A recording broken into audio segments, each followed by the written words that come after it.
everyone, welcome back to another edition of Moments with Lulu. If you're new to my channel, please make sure you're subscribed so you're getting notifications whenever I put up a new video. In today's video, I'm going to be sharing my experience with online classes so far and the benefits as well and the challenges and just general do's and don'ts for online learning experience. So without further ado, let's get right into this video. I'm going to start by addressing the challenges I've faced so far. Then I'll move to the benefits and the general do's and don'ts for online learning. So for me, the only challenge I've experienced related to technology is me not being able to play a lecture on my laptop. But that was all sorted out when I reached out to my instructor, and yeah, she was able to give some suggestions and whatnot.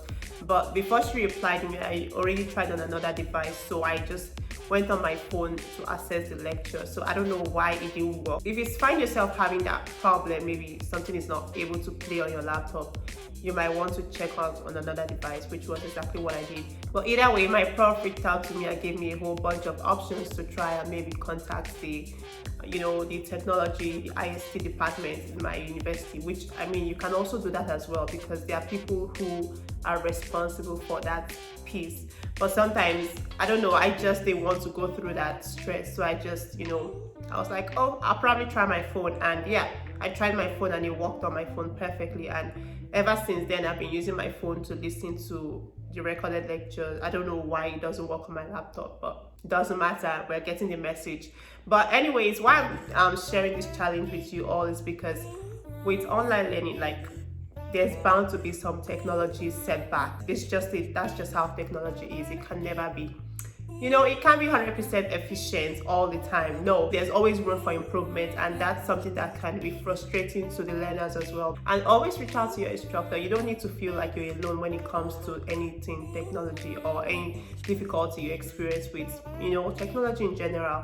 Like if you're not able to do an assignment because you got disconnected from your Wi-Fi or you could not submit something for whatever reason, it's very important that you reach out to your instructor and honestly explain to them, because most of them don't understand and they know that with online learning there's bound to be technological difficulties, and you just need to explain yourself honestly and they'll be able to help you. So don't feel you're alone, don't feel frustrated. It's going to be okay. It's part of learning as well. It's part of development.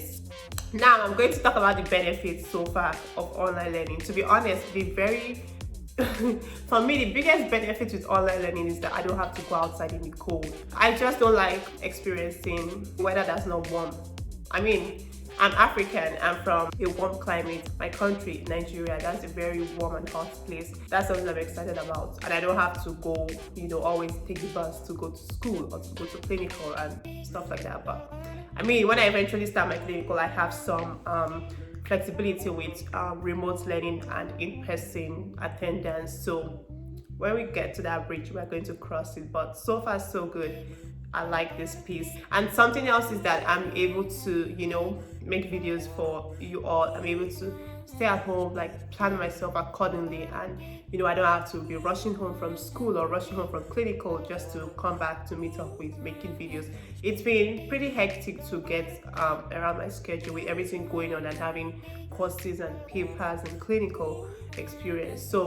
But it's been okay for me so far. I've been able to tolerate it so well and it's been working well. I always set goals for every day and I have a filming day in my week, so I can just sit down and do a video and that's it. Also, another benefit of having online lessons for me is that I found myself, I became more responsible with time management. I don't know if that makes sense. I'm not saying that I wasn't responsible with time management in the past, but I find that because in my head, in my mind, I know that, when you're online, when you're at the comfort of your home, you get that there's this sort of comfort, it's just your comfort zone, so you're bound to procrastinate, or you just, there's just this part of you that will be like, oh, I'll have some time tomorrow morning. When I wake up, I'm going to do this. When I wake up, I'm going to do that. But me knowing that this is my home, I have two distractors, my bed and my fridge, which I've said before in my video, I tend to plan myself accordingly. I try not to go study in my room or to do any serious school activity in my room. I like to sit down on like the desk level and just make sure that, you know, there's no distraction. Remove every distraction. And it's a very good thing. Like, honestly, I've not been reaching so much for my fridge. I don't know. Ever since I started being religious about going to the gym, it's been like I don't need to, you know, grab things out of the fridge. Like my hunger levels have come down for me. I don't know, but I mean, people who know me really well know that I really love food, and the gym has actually helped to like subsidize that aspect of me. I don't crave for things a lot like I used to before. So that's something that I find and I'm very happy about. And just being able to like sit down, do a video, edit my video and upload is also something that I'm very, very happy about. I don't have to spend hours wasting time on the bus, because you know how it is with public transit. Like, spend hours on the bus, like time I would have used to do something more tangible, like, you know, sitting down to do a video and stuff like that. Like, all of those have been controlled with online learning. I prefer the traditional mode of learning, which is going to class, having the instructor in front of the class, because it feels more real to me, and it feels like that's what I know, that's what I've experienced in my whole life. And online learning is something new, and this is my first semester experiencing it. But all in all, it's not that terrible, I must say. And I feel like it's not that terrible for me because this is my last year of school, and so I'm not like in my first year where I'm worried about, you know, getting the resources, understanding what the instructor is saying, getting familiar with the website. Like, some things are, you know, pretty laid out, and I just know what to expect in my last year of school. So it's not like I have to worry so much about, oh, like, how do I locate a class? How do I locate this resource? Like, it's more like I've been here for almost 4 years now, so I know where to get information from, and that's why I think it's not very, you know, it's not as hard, it's not as difficult for me compared to someone who's probably in their first year and it's just their first time experiencing something like this, which was never planned, but situations, things happen, I guess. So yeah, that's like the benefit for me with online learning. And I also had my online exam, and I'm going to have a separate video on how I studied for my online exam and the whole experience, where like it was a proctored exam. Yeah, so you're being recorded while you're taking your exam. I'll either have the video before this one or after this one. I don't know about that. Yeah, I haven't decided. I'm going to be very brief with the do's and don'ts of online learning, because I've had a video on tips to have a successful online experience. And yeah, so I'm just gonna go straight into it. Like I've said before, technology is bound to fail. Like, it cannot be relied upon 100%.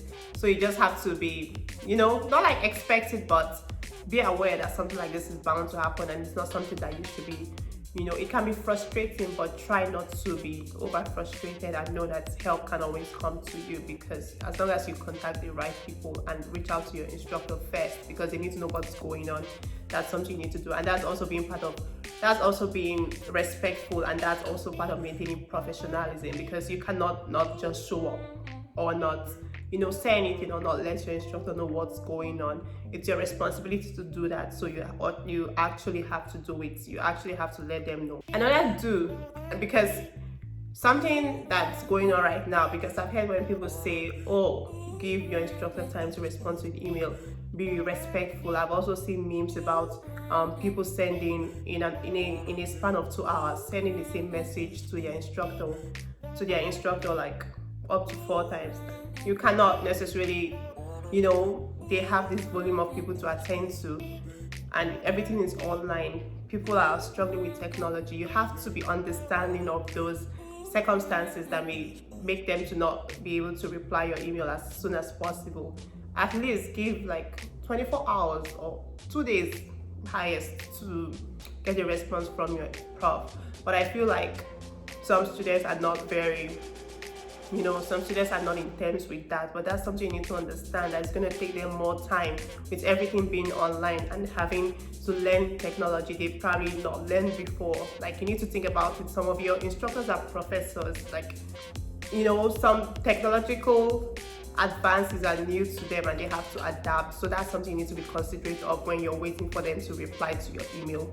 If it's your first year of online learning, like something you want to start doing before the courses even pop out for you, or before the lecture starts, is to familiarize yourself with the electronic platform where you'll be seeing your courses, with the website itself.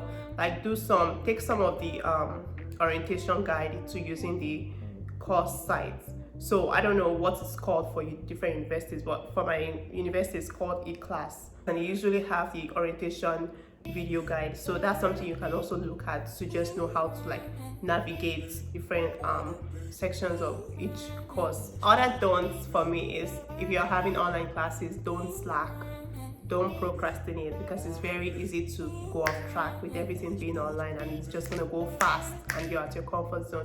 So don't slack, don't procrastinate, and don't ignore the resources that have been provided to you.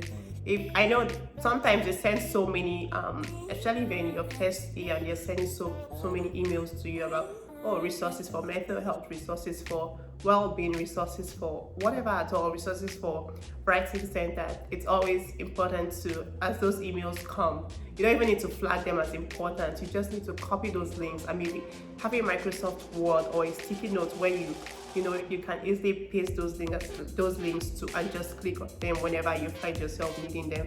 That's something I've done with the whole online learning, and knowing that I'll probably need to have a meeting with my international student services and maybe have a meeting with my writing center.